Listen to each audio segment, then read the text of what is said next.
Graças a Deus, Deus está na vitória por nosso Senhor e Salvador Jesus Cristo. A vitória, na realidade, ela tem a ver com luta, com jogo. Então, tem um adversário, né? A vitória, posteriormente.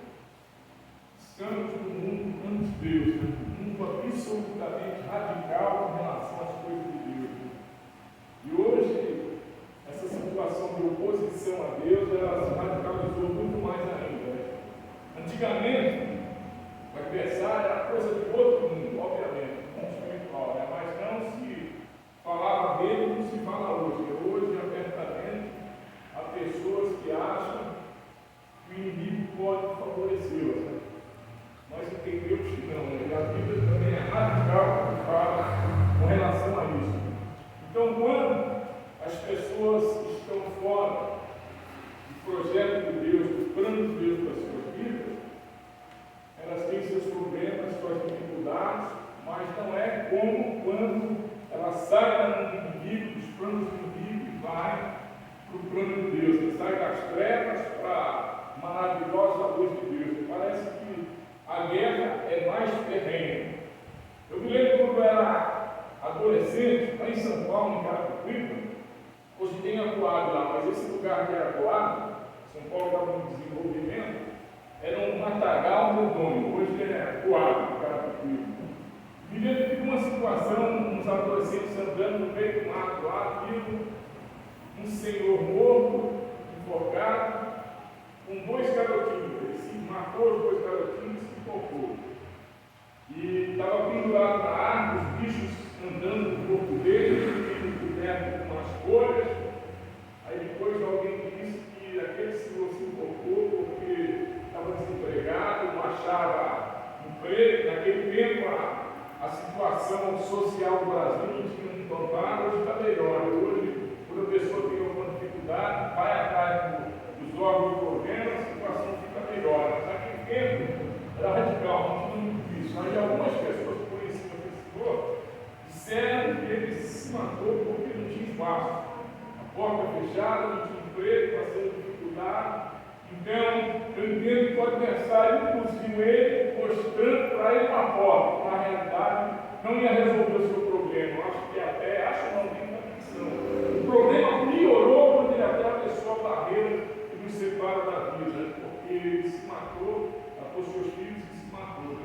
E é um versículo na Bíblia que diz assim: vereis a diferença para quem serve a Deus com o que não serve. Então, obviamente, aquele senhor não servia a Deus. Sabe por quê? Se ele servisse a Deus, o Espírito Santo ia lhe mostrar uma saída que não seria passar essa vida para a eternidade por causa da dificuldade. E eu também analiso as dificuldades que as pessoas que servem a Deus têm nesse mundo anti-Deus infestado de demônios. Amém? E quero ler alguns textos bíblicos, amigos. Se fosse colocar um tema nessa mensagem, poderia dizer: as pessoas que servem a Deus, elas não são decepcionadas. Seja lá qual for a dificuldade, sempre existe uma luz no fim do túnel. Quero ler Salmo 46. Diz assim até o texto: a fé perfeita em Deus. O que é fé? Fé é a convicção de alguma coisa que não se espera, mas creio. Não se espera, não vê, mas acredita que vai surgir possibilidade de mudança. Fé é a convicção de fatos que não se vê, aliás, mas que se espera. O primeiro versículo diz assim, o salmista. A Bíblia não tem uma definição aqui específica, né? Qual foi o salmista? Fala que os filhos de Coré, quer dizer, um grupo de garotos que louvavam a Deus por esse salmo. Salmos são fontes de adoração da cultura judaica. Diz assim o primeiro versículo: Deus é o nosso refúgio e fortaleza, socorro bem presente na angústia. Pelo que não temeremos, ainda que a terra se mude, e ainda que os montes se transportem para o meio dos mares, ainda que as águas rujam e se perturbem, ainda que os montes se abalem pela sua braveza, há um rio que inimigos e as correntes alegram a cidade de Deus, o santuário das moradas do Altíssimo. Deus está no meio dela. Não será abalada, Deus ajudará o monteiro da manhã. As nações se embrandeceram, os reis se moveram. Ele levantou a sua voz e a terra se derreteu. Eu fico me lembrando, irmãos, quando a palavra de Deus diz que Daniel foi lançado na cova dos leões. Entendo até que Daniel também não era um super-homem da fé, tinha suas dificuldades, adrenalina, antes de ele ser lançado na cova dos leões. Todos conhecemos historicamente o que é o leão, a dificuldade que ele teve. Em uma ocasião, na Carapicuíba, em São Paulo, tinha um circo ali, um circo muito grande, feito em outro lugar, que se alojou ali. Eu estava passando perto das jaulas de leões, andando ali para minha casa, e um dos leões rugiu. E o leão rugiu, parecia literalmente que era um animal do outro mundo, o rugir daquele leão. E entendo até porque o leão é usado como ilustração em várias passagens da Bíblia. A Bíblia fala que Jesus é o leão da tribo de Judá. Lá em 1 Pedro, a Bíblia diz que o adversário ruge como leão, buscando a quem possa tragar, para que a gente vigiar, porque o inimigo, nosso adversário, o diabo, nosso adversário, anda em nosso redor, fugindo como leão, buscando a quem possa tragar.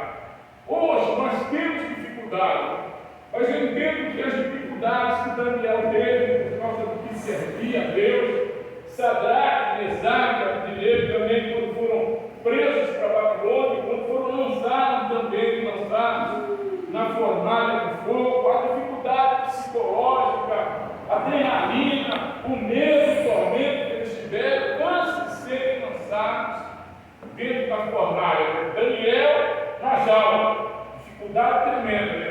Mas olha que ele entrou na jaula, Deus estava com ele. O leão não conseguiu tocar em Daniel. Por que será? Porque Daniel era intelectual, porque ele era extremamente inteligente, porque tinha muita habilidade para lidar com os animais? Não, irmãos, é porque Daniel temia ao Senhor. Então os leões não puderam tocar em Daniel, é porque não era o plano de Deus que Daniel partisse naquele momento.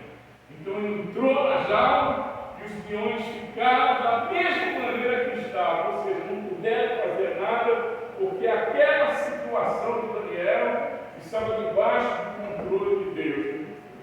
E quando o rei achou que tinha que jogar Sadraque, Mesaque e Abednego dentro da fornalha ardente, eu entendo também que eles tiveram algumas dificuldades, receio, medo, eram seres humanos, mas quando foram lançados ali, o fogo não se apagou para que eles ficassem numa boa, mas ao contrário, entraram lá dentro. E quando o rei, atormentado, veio olhar para ver o que estava acontecendo com aqueles moços, eram três, e o rei viu 4 pessoas andando dentro da fornalha. Deus que controla toda a situação, que domina tudo, domina tempo, espaço, estava ali com Sadraque, Mesaque e Abednego. O fogo também não pôde matar aqueles moços, porque